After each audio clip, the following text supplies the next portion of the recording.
Hello, everyone! If you ask your friends what's the most famous ship in history, the answer in most cases will be the same. Of course, the legendary Titanic. Its history is full of mysteries. At first, it was a source of hope and national pride, as well as proof of the triumph of mankind. But it soon became a source of nostalgia and pain, the extent of which cannot be described in words. The day the Titanic sank underwater will forever remain one of the most painful days in human history. And although more than 100 years have passed since the tragic event, no one has forgotten about it, and people are still interested in the transatlantic liner. Today, we will tell you some facts about the Titanic that will surprise you.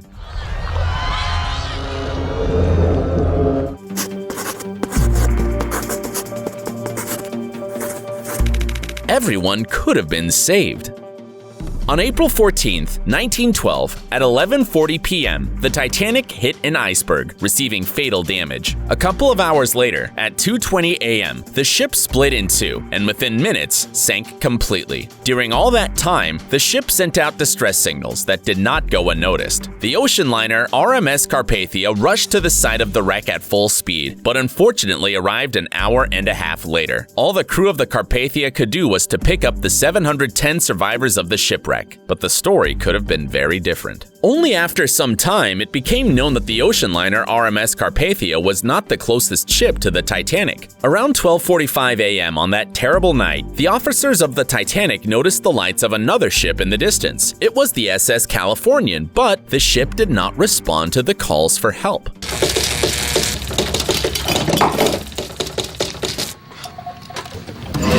The captain of the Titanic tried desperately to get his colleagues' attention by firing white flares.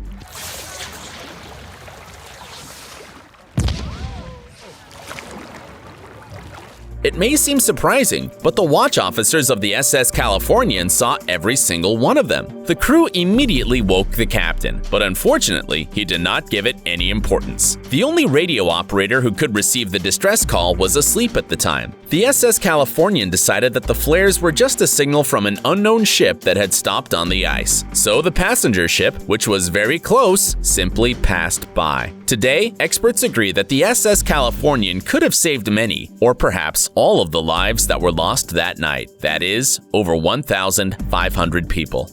The victims remain unknown. Of course, every global tragedy is followed by a large number of complex and very thorough investigations. If you look at the official figures, it turns out there were 1,514 victims of the shipwreck. But the truth is much more complicated. The exact number of victims is actually not known. It could be 1,490 or 1,635. Moreover, the investigations weren't very useful. So far, no one knows the names of all the people who died on the Titanic. When the bodies were recovered from the bottom of the ocean, it was discovered that many passengers were traveling under false names. Also, there were too many people, all from different places, and the lists of survivors were made amidst the panic of the catastrophe. Not surprisingly, it was impossible to identify each person. You can visit the Fairview Cemetery in the city of Halifax, Nova Scotia, Canada. More than 100 victims of the Titanic are buried there. About 30 of them still don't have names. Surprisingly, investigations are still ongoing. In 2008, for example, one of these graves finally got a name. Extensive DNA testing and a worldwide genealogical search helped identify the body of a 19-month-old baby. The unnamed body, 96 years later, has recovered its name: Sidney Leslie Goodwin. Not enough lifeboats.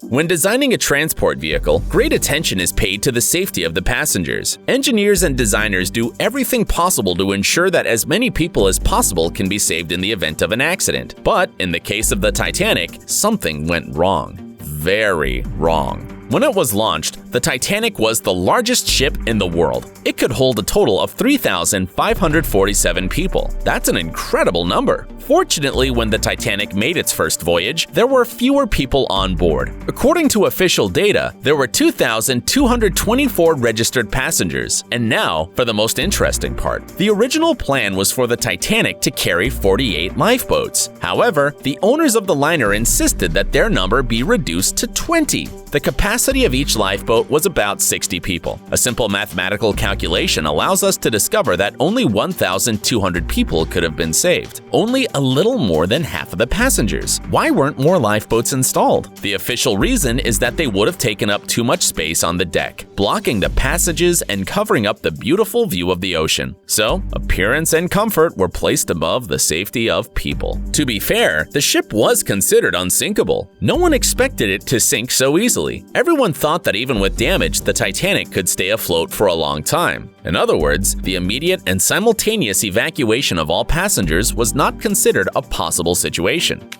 The drill was canceled.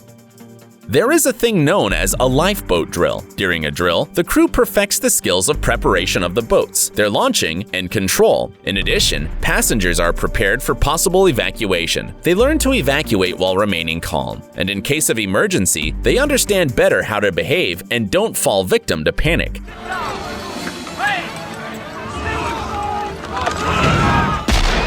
Ideally, these exercises should take place once a week. The Titanic sailed on April 10th, so it's not surprising that the drill was scheduled for April 14th. But, for some mysterious reason, it was canceled. To this day, no one knows why Captain Smith chose not to conduct the drill. Perhaps he was too confident, or perhaps he thought that since there were only 3 days left to travel, it wasn't necessary. Either way, the decision cost a lot of people their lives. The passengers, as well as the crew, were not prepared for an emergency evacuation. That's why some boats designed for 60 people, in some cases, were launched only half full.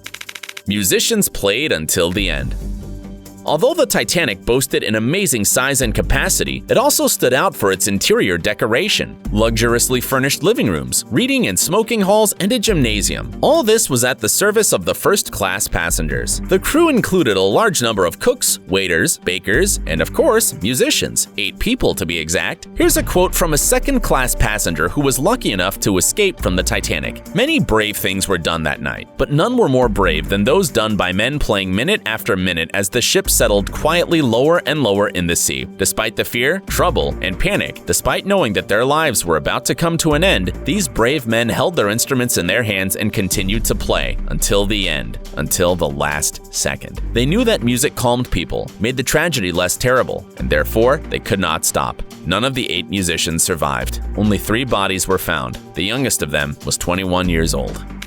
Tragedy could have been avoided.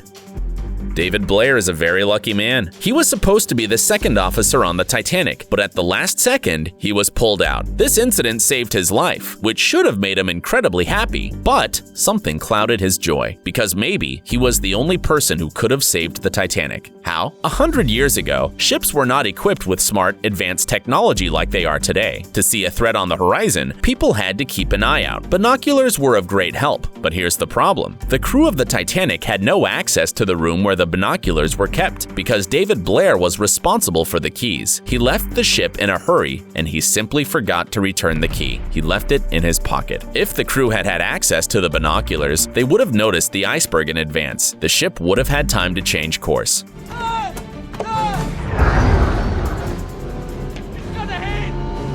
Hundreds of people would have remained alive, but the Titanic seemed to attract bad luck. A series of coincidences and mistakes led to disaster, a fate from which it could not escape. Miss Unsinkable.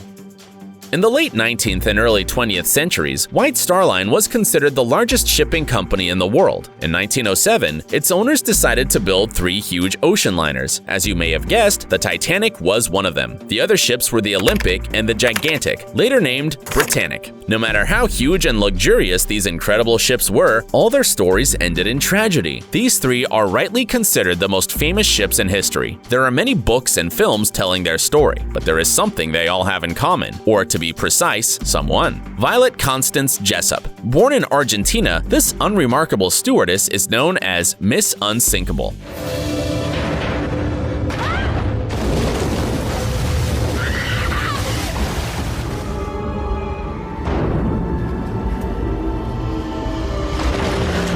On September 20th, 1911, the ship Olympic crashed with the cruiser Hawk. The incident, fortunately, left no victims. Violet was on board the ocean liner at the time. When the Titanic hit an iceberg, she was also on board. Luckily, she was able to get to a lifeboat. And finally, during World War I, Violet served as a nurse with the British Red Cross. She was sent aboard the Britannic, which was then a hospital ship. On November 21st, 1916, the huge ship was blown up by a mine, but Violet survived the accident. Now do you understand why she's Miss Unsinkable? By the way, the woman originally did not want to work for White Star Line, but her friends convinced her to work on the Titanic, assuring her that it would be a great recommendation in the future. We don't know whether to call Violet Constance Jessup lucky or not. Let's just say that this series of incidents is somewhat mysterious and curious.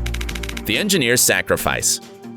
We have already talked about the large number of crew members on board the Titanic. Now let's focus on this fact, and at the same time, pay tribute to the people who did everything possible to save others. About 900 crew members worked on the Titanic. Less than a third survived. Among the victims were all the engineers. That's because they simply didn't have time to save their lives. 25 engineers, 6 electrical engineers, 2 boilermakers, a plumber, and a clerk. While there was panic and fear on the deck, they stayed down in the boiler rooms.